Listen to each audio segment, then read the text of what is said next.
Hello, everybody, and welcome. I'm Jessica Abernathy, and with me today is Trisha Montgomery, and you are listening to Pets Are Family. Hello, Hi, Jessica. Trisha. Hi, how are you? I'm good. We got a lot coming down. We're back to back on episodes, and we're talking about pet cancer. Yes, we are, all month long. All month long. We've been talking about it for a while now, and I think the more that I have delved into this, Jessica, and you and I have talked about this, the more that I'm seeing stories of friends whose dogs have passed away. Cancer just doesn't obviously affect pets. It affects our families and, the things that we go through on a personal side as well, not just dealing with our pets, but also our families. Mm-hmm. It does. Yeah. Yep. Yeah.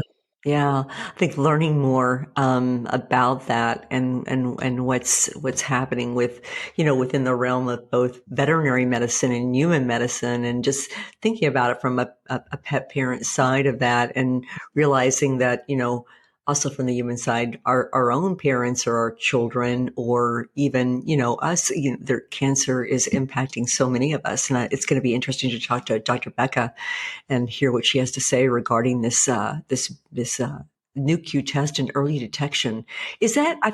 Are there also tests happening right now in human medicine, Jessica? Is that right? I believe so. You know what I mean? I believe there are, but I mean, I'm not, I think there's a cure, but, I think there's a cure, but I mean, it's a business, you know what I mean? So Yeah, it's yeah. Who was it? medicine's a business, you know what I mean? So, they're not going It to make is. money they're not going to make money if they find the cure. This is true. I'd like to think otherwise, but I think we're kind of right about that. Yeah, definitely so. Definitely so. It's really interesting, I think. And like, I think we all know someone who's been touched by cancer. We all know somebody who, has a family member who has a husband, a father, whoever, or, a friend who is, touched by cancer. Yeah, it's interesting, and you wonder, why is cancer? Or are we finding out more about cancer now because there's more information, or that we have more accessibility to knowledge? Why do you think we're finding out more about pet cancer now, Jessica? I think we're finding out more than we did before, just because it's there's more ways to communicate. I mean, social media has changed everything. It You know, has. you can't, I mean, think about it. When we were kids, I mean, there's no such thing as a cell phone. I mean, we didn't have cell phones. I mean, you came home when the street lights came on, you know what I mean? And everybody's mom could beat the shit out of you. Excuse me, sorry, didn't mean to swear. Sorry, Apple. You know what I mean? I mean, everybody's mom could hit you. You know what I mean? It's, now it's like your mom texts you, you can't come home. I mean, 5-year-olds got a cell phone now. Everybody's got electronics. You It's communicate true. with your family through Facebook, Twitter, everything like that. You keep in touch with people through social media, TikTok, you know what I mean?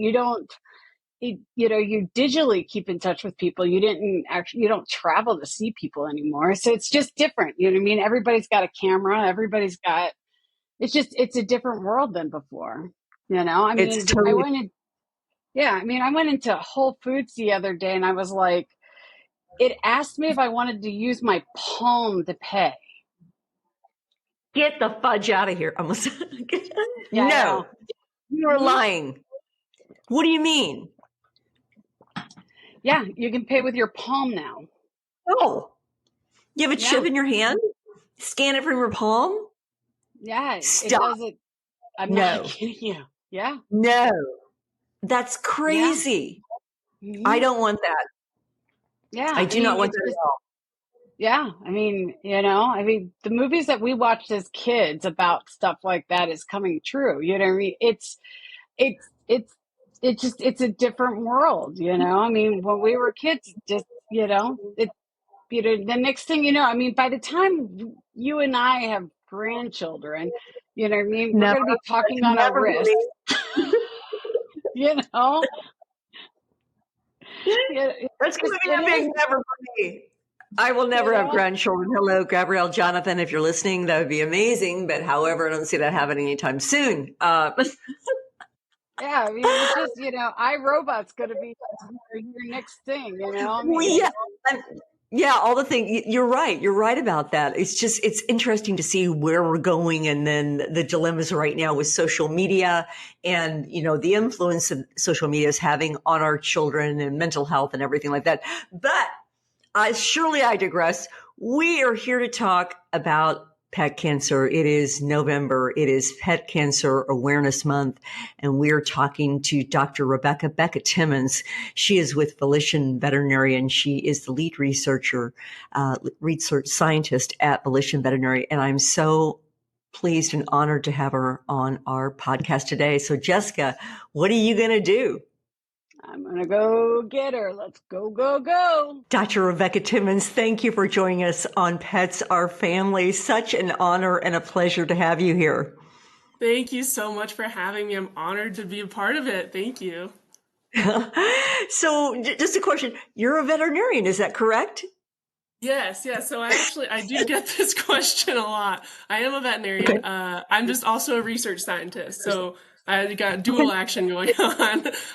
Right now I'm the research director for Volition Veterinary. I basically help guide and manage their research department and various research studies, which I know we'll be talking about our cancer screening tests and whatnot later. But essentially, been in research for almost 14 years now. Started off in microbiology, then clinical sciences, and dipped into nanoengineering at one point because why not? And now back into the veterinary research world. But I have been in general practice seeing dogs, cats, exotic pets for about 6.5 years now. What was the most exotic of exotic pets that you ever saw? That is a great question. I mean, I've seen anything from like prairie dogs to hedgehogs to iguanas, Chinese water dragons, fish. Essentially, if it can fit through the door and is legal to own, I'll see it. Wow. Okay. I always find that cool. interesting. The different pets that people have, right, Jessica? It's very cool. Yeah. So research science, veterinary medicine, did you always want to be a veterinarian, or did you kind of say, this is what I want to do, this is my passion? How did you become a veterinarian? Yeah, I'm kind of part of that classic category of growing up wanting to be a veterinarian, wanting to work with animals. At the time I called it a doggy doctor. I love dogs. I love all animals, but dogs are definitely my favorite. Very cliche, very classic. But it was the research aspect I wasn't anticipating to enjoy and get into, and kind of got into that in undergrad unexpectedly, and really developed a passion for both as I got older. And so as I started my career, I really wanted to make sure I stayed with both. And so for a while, it was kind of doing general practice and research on the side, and contract research, which was very interesting. The last couple of years, I was kind of doing contract of both because I was a relief veterinarian helping out clinics so they didn't have to close down when the veterinarian wants to take some time off. So, but now I can finally do veterinary research, which is amazing. So glad I found a role that I can finally merge both passions. Oh, I bet they're so glad that they have you, and we're glad that we have you too.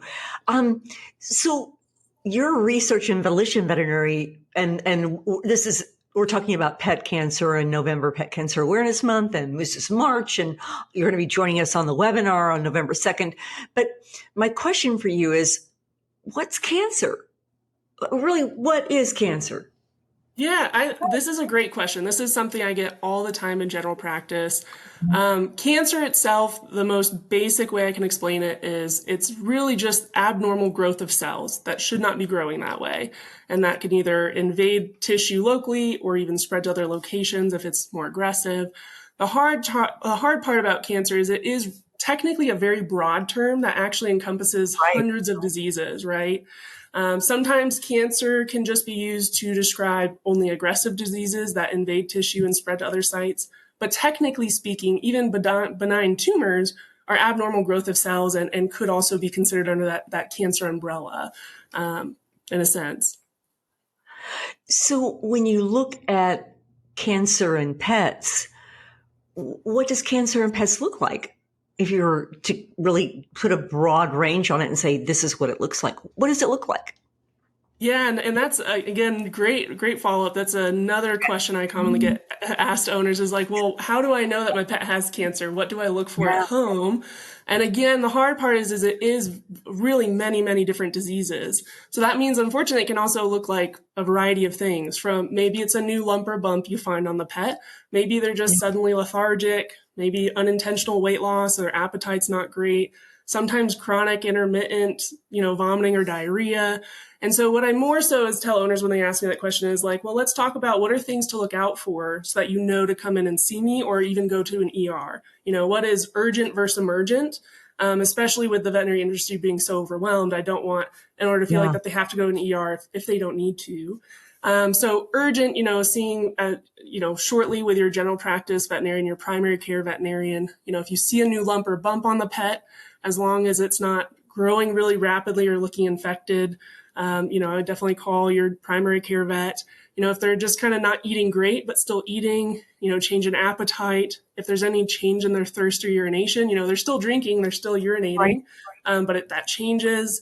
Unexplained weight loss, that chronic vomiting or diarrhea, those would be probably all urgent that could hopefully, call your primary vet and just make sure you can see them for that. More emergent things I'd be very concerned about, that means take to probably an emergency hospital situation. If they suddenly have like white or pale gums, they should look nice and pink. I mean, you can look at your own gum color and it should look nice and pink. If they're suddenly severely lethargic, yeah, I know. I was like, check the gum color. If they're suddenly severely lethargic, if they're fainting, if they can't catch their breath, coughing, vomiting, diarrhea with significant blood in it, any overt, bleeding that you can't get to stop, obviously, as well. And, if they haven't urinated for more than 24 hours or nonstop severe vomiting diarrhea. So those are things where I'm like, hey, if, these are pretty severe, we should probably get you seen ASAP. And some general practitioners they have an emergency service, associated with them where they, you can always call your primary care, but those would be cases where I'd be having in the back of your head, at least like, hey, I might end up going to the ER for this. Yeah, thank you. When I'll relay a story. Whenever Moose was diagnosed, I had been away at an event for 2 days and came back, and then the babysitter Kennedy said, "You not been as active, and food."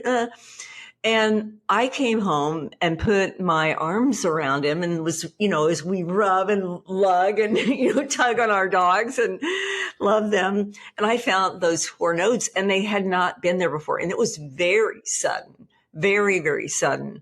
And then I found 3 more when kind of doing the pat down on, on his tummy and on his hind legs. And so, is that, I guess, more common than not, or is it sudden? I know hemangiosarcoma is something that is very, very sudden, but Moose had stage 4 lymphoma, and by the time we caught it was too late. But does that happen often, I guess? Yeah, I would say when I see stage 4 lymphoma especially, it's usually very sudden onset for the owner.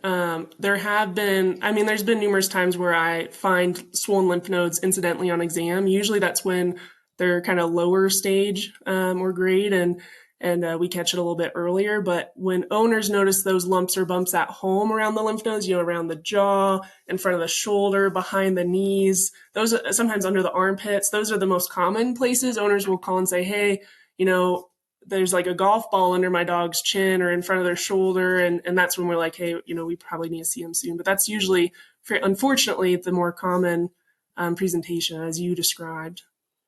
Yeah. Well, you mentioned something very key there, and you talked about, catching it early. So talk a little bit about that, because you are part of Volition Veterinary and, there is a pre-cancer test available. How does that, what is it? And let's talk about that. Yeah, no, that's a great question. So, as far as catching things early, one important aspect of that, just your annual wellness exam. Your vet is able to palpate those lymph nodes and kind of tease them out a little bit better than when they're that severely enlarged from something like stage 4 lymphoma. So we palpate those on exam. We kind of feel their belly. We get their temperature. We just kind of do their general wellness check. A lot of these times it's including screening blood work, right? We're looking at their red blood cell count, their white blood cell count, their liver and kidney values, just kind of a general annual blood check, right? And part of that now that Volition Veterinary offers is we have our Nu-Q cancer screening test that can be done with this wellness blood work. Because I emphasize to owners, the hard part about normal blood work outside of our Nu-Q test, when you go in and get your normal blood work done, not all cancer is going to come up on that blood work, right? Blood work is telling you about organ function, if their white blood cell and red blood cell count are normal, things like that, that sometimes can indicate there are certain types of cancers going on internally, but not always going to pop up on that. Our Nu-Q test is a screening test that we can use to try to catch these early. And essentially what the Nu-Q test is it's measuring something called nucleosomes. So essentially, as I'd said, cancer is just a broad term for abnormal growth of cells. Yeah. Now, nucleosomes are essentially, every cell has DNA, right? And so as a cell grows, it's naturally going to grow to a point where it dies, and it releases fragments of this DNA called nucleosomes into the bloodstream. Now, so every human, every pet has nucleosomes in the bloodstream, but the body should be able to recycle these and take care of them easily. So they should be undetectable or very, very low levels. Now, with cancer, you have this abnormal growth of cells, which means you have abnormal cell turnover and you have more cells dying that should be. So the body can't keep up with it. So those nucleosomes go up, and that's what we're measuring. So essentially, internally, when we have those cancers that we can't always see like those lumps and bumps on the outside, we can pick that up on general screening. So sorry, I'm going to ask my question. Yeah, that's okay. Is the system destroying itself, or is it keeping, similar to humans in our immune system? Is it like a Pac-Man, waka waka waka? Is it eating the good stuff to keep the bad stuff, or is it just multiplying more of the cells, the cancer cells? One question at a time, girlfriend. One question at a time. That's 4 questions. One I question need all at those a time. answers right now. Are you saying that the abnormal growth of cells, is that what we're talking about? Are you asking how it gets cleared from the body? Yes, correct. Both of those. So both of those. I'm talking about it from a standpoint. I guess I want to understand more from a pet parent perspective, because that was a lot of big words. That was big words. I apologize. I get into my science nerd mode. And I want to know from a standpoint, from a pet parent in layman's terms, and what's really happening? Is it destroying itself? Is it weakened? Are the cancer cells overtaking? So essentially what's happening when those abnormal cells are growing, normal cells, as they grow, they have a check and balance system. So normal cells, whether that be your organ cells or skin cells, they release hormones and chemicals and stuff, so that way they're not kind of overtaking the cells next to them. And they have this nice check and balance system. Cancer cells don't have that. So they'll kind of grow over each other. They'll be abnormal shapes and sizes. They'll keep multiplying when they shouldn't be multiplying. And so that's essentially why we get these cancerous cells, is that that check and balance system is completely obliterated. And so it can be really severe abnormal check and balance system. So that makes it more aggressive, where it can invade tissue locally. It can spread.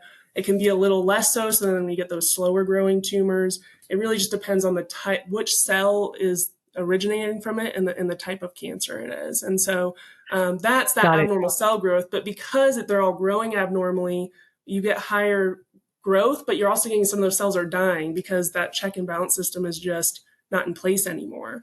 So again, our healthy normal cells, they have a natural lifespan, right? They're going to grow, they're going to die, they're going to get replaced. And those release those nucleosome proteins.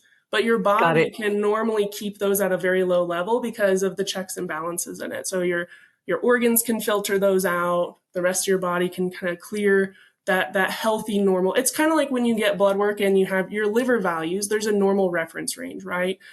Nucleosomes is going to be kind of similar. We expect it to be below a certain amount, and that's considered normal.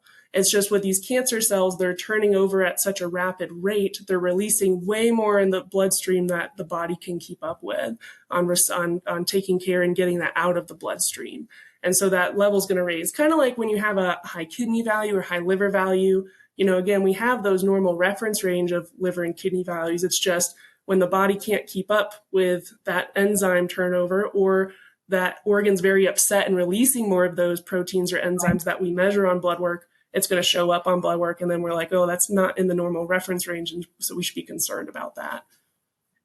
Thank you. I find this fascinating. I really do. And I think Jessica does as well. And, I think there's personal things on both of our sides from a human perspective and canine perspective as well. That it's just to learn more about it and understand, I think, is key. For the you mentioned the Nu.Q test, does it detect all cancers, or is there only a couple does it detect all of them?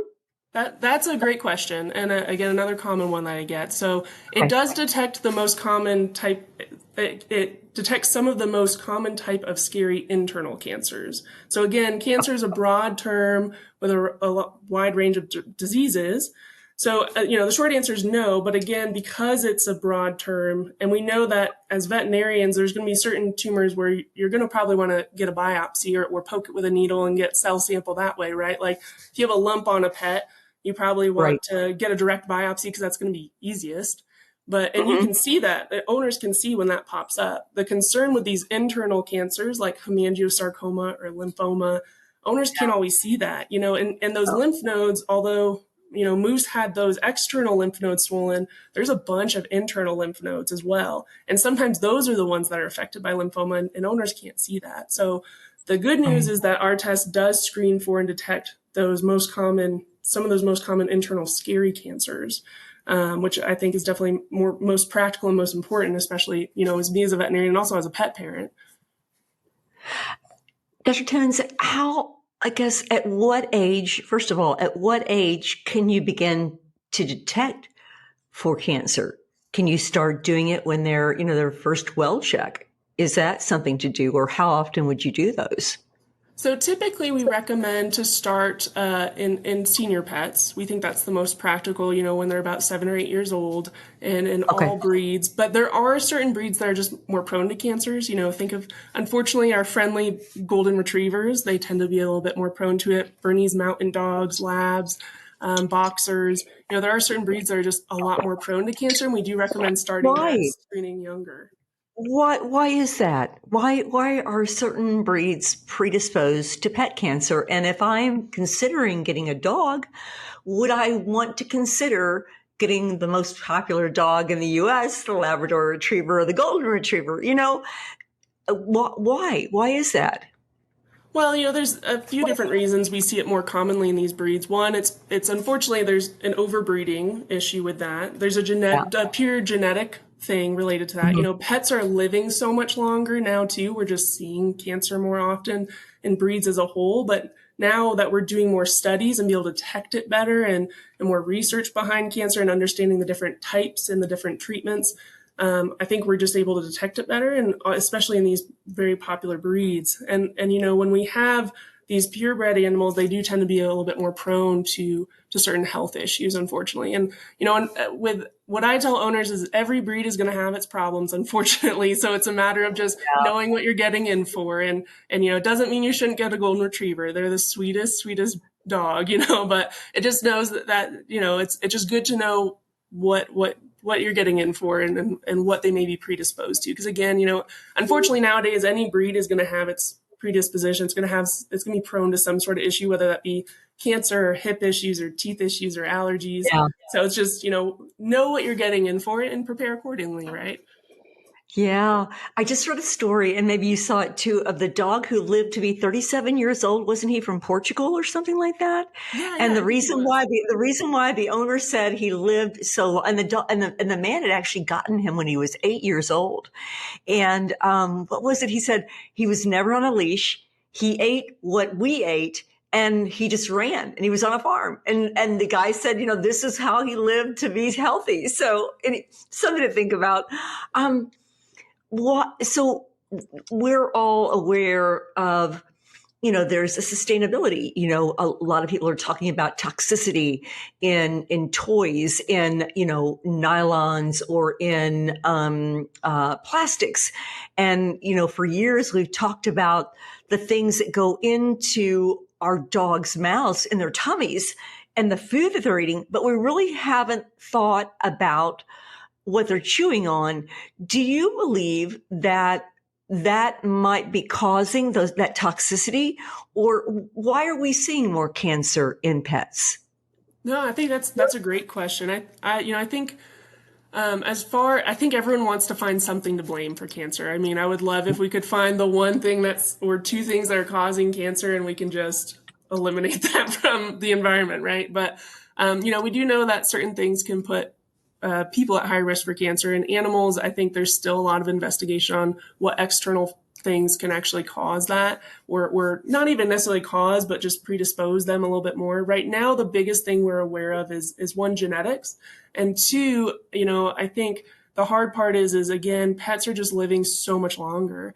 Right. I think owners are doing such a phenomenal job taking care of their pets, and now we're just seeing them live out their full lifespans. And just like in humans who enter those final stretches of their life, the things that tend to lead to death, unfortunately, tends to be cancer or organ failure, right? And so I think that's another reason we're just, and we're also doing better on the science end of things. We're able to detect it better. We're able to understand it better and understand treatments better and early detection better.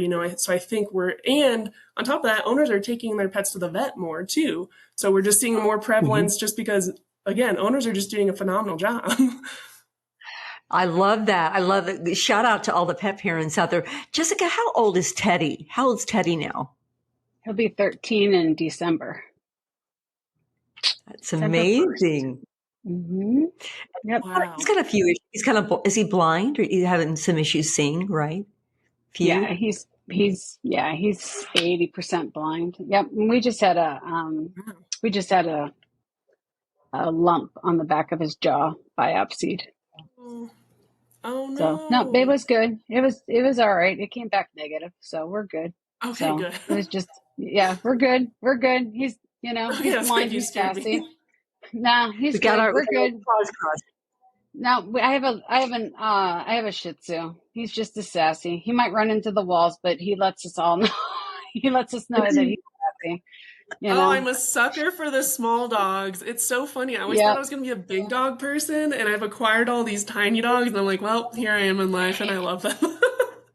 No, speaking of that, Dr. Timmons, how many dogs do you have? What kind of dog? Tell us about your pets and what makes them family.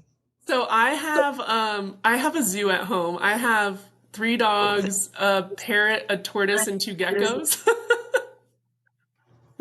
And but the dog wise, they're all acquired, of course. The best pets are. I have a little Yorkie Maltese mix. She's 5. Her name's Pixie. I have I think she's like a Maltese Bichon something mix, but her name's Bella. She just turned 12, and I got her in college actually, so she's my OG. And then I have little Archie. He's got to be like a Yorkie Schnauzer mix, but he's a tripod, so he's missing his front right leg that he lost before I got him. So they're all a hoot and a half. I love that. I guess I got a couple more questions for you finally. When you look at Volition Veterinary, you all are really spreading the message of quality and time and quality of life and really hope. And I think that's all anyone could ask for. I think about early detection for Moose, and if I would have had more time, because he was gone within about 2 weeks from his diagnosis or from the time that I found those lumps, and he was just gone. And I think what you all are doing is just fabulous. And I think the more that we can educate pet parents and the pet owning public and, veterinarians and veterinary technicians, and really getting everybody talking about, let's talk about pet cancer. Is cancer curable? That's a great question. I mean, so certain cancers can be, right? I mean, there are certain cancers, especially some lumps or bumps that can be Right. cancers, you can surgically remove them and not be worried about them coming back. There are certain cancers that you can even cure with chemotherapy or radiation, depending on the type. But, there are cancers where we can't always cure, where it's more so just, extending their lifespan. And so I think, one thing when I talk to owners about cancer, I think the hard thing is, one, cancer is just a scary word, right? Like everyone at this point knows someone or has personally experienced cancer in some direct way, whether it be a family member or a friend or an animal. So I think it can be really emotionally triggering for everyone involved when that's brought up, especially in a vet office and especially if an owner's not expecting it. And some owners already, they've experienced treatment either with another animal or a family member, or financially they just can't go forward with treatment. And so I tell owners a big thing when I bring up cancer is my biggest concern is going to be quality of life. I want to make sure your pet is not painful and is living the best life that they can with whatever's going on. I tell owners that not all pets are, to keep in mind, not all pets are going to experience bad side effects from treatment like humans do. We don't tend to see as bad of side effects in pets in regards to like chemotherapy or radiation that we do in humans, which is great. But I always let owners know that first off. And I always tell them, not treating is also always an option. We just have to make sure that they stay comfortable. Palliative care is always a valid option. And we're never fixed on whatever path we take. We can always reevaluate where we're at and move forward in a different way if they feel like treatment's causing more harm than good, or maybe they've decided, hey, I do want to try treating at some part. Depending on how far we've gone, it may change what we can or can't do at that point. But we can always kind of change paths based on what owners can or can't do and what the pet can or can't do. So I do think quality of life definitely is most important when we're talking about this for sure. Dr. Timmons, if you had one comment that you could leave with pet parents if they maybe have found a diagnosis of cancer, what would be the one thing that you want to tell them today? I would want to tell them their pet getting cancer does not mean that they're a bad pet parent. That is the number one thing I would want them to know. I think that's the number one reaction I get from owners when I'm concerned that their pet has cancer. They're like, what did I do wrong? And I want every single pet owner out there to know that you did absolutely nothing wrong.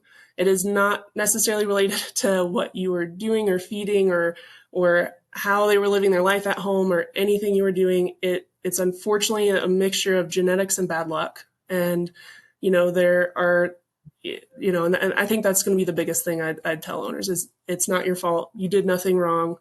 You're a good pet parent. You're here today. So let's figure out what we can do to keep your pet comfortable. I love that. Dr. Timmons, thank you. Thank you for joining us today. Jessica, you have anything to add? No, I don't. Yeah, I think you covered it all. Wow, I could talk about this forever because it's a special place and a passion of mine, and because of Moose and Moose's March and everything that's going. But we're so thankful for you for joining us. Thank you for joining us today, and we so appreciate you. If people want to get a hold of you to ask questions or to understand more, how can they get a hold of you? Oh, that's a great question. You can contact the Ask NUQ hotline, and that.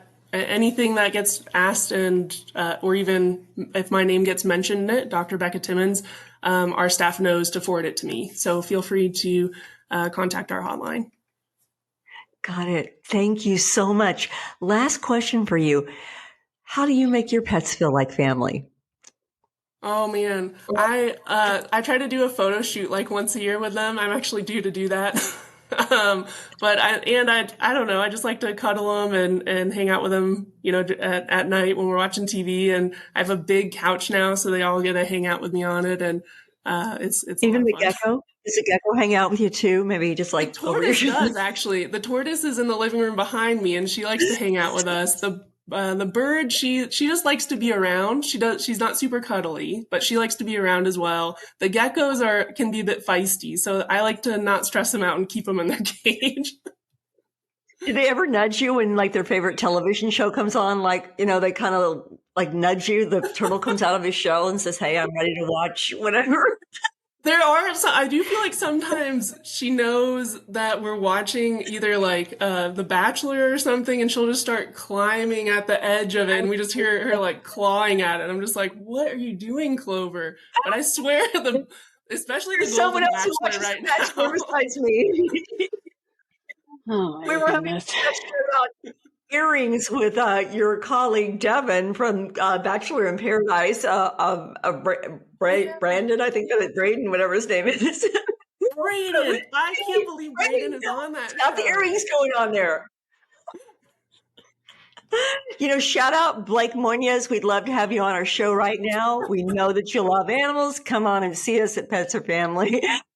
Dr. Becca, thank you for joining us. We loved having you.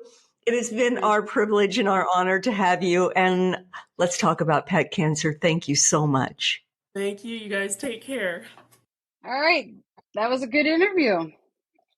I am fascinated. I am fascinated by the research that's going on right now. I'm fascinated by where things are going and knowing more and understanding more, and the possibility that of quality of life and understanding more about this disease that impacts, what is it, one in six dogs, just crazy numbers. And the amount of dogs, what is it, over the age of 7-8 years old, their chances of getting cancer increase so much. And so early detection, early detection is the key. Yeah. Mm-hmm. What was what you really took away from that, Jessica, that conversation? I mean, I think it's just the fact that, it's when you hear the word cancer, you don't need to be afraid. I mean, my sister's dog just recently found out that he had cancer, you know what I mean? And Right. they got rid of it. I mean, he's just got to be monitored. I mean, it's, they got it all in the surgery, you know what I mean? But, Okay. if it grows back, we just have to go in right away, you know what I mean? But Right. they caught it right away, but it's not something to panic over, you know what I mean? And they didn't do anything wrong. They got him in early enough, so. Yeah.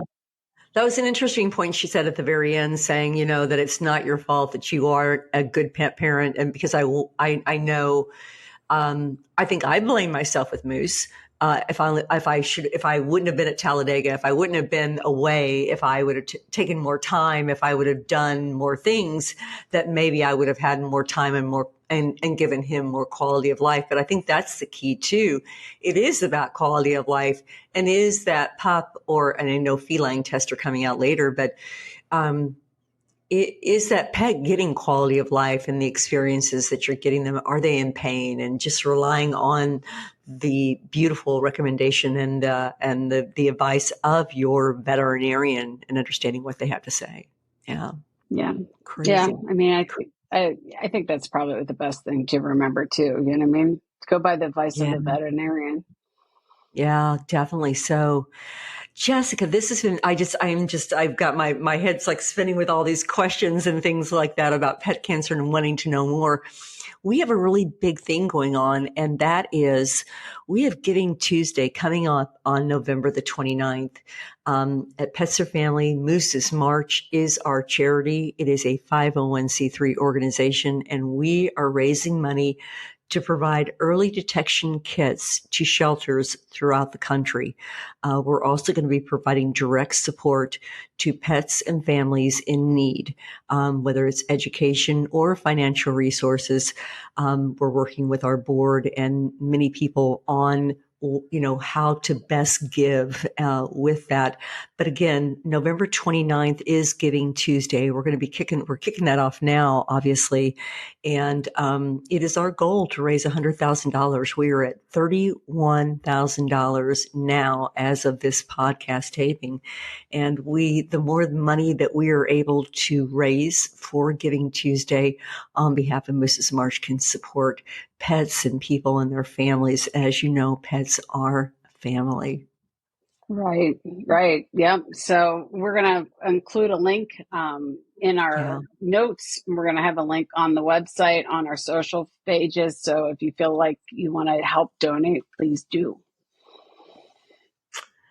Thank you, Jessica. What a beautiful episode this has been. Yep. So on that note, how do you make your pets feel like family? And we'll see you next week. Bye. Thanks for listening to Pets Are Family. You can find us on all the channels now. Yes, all the channels now.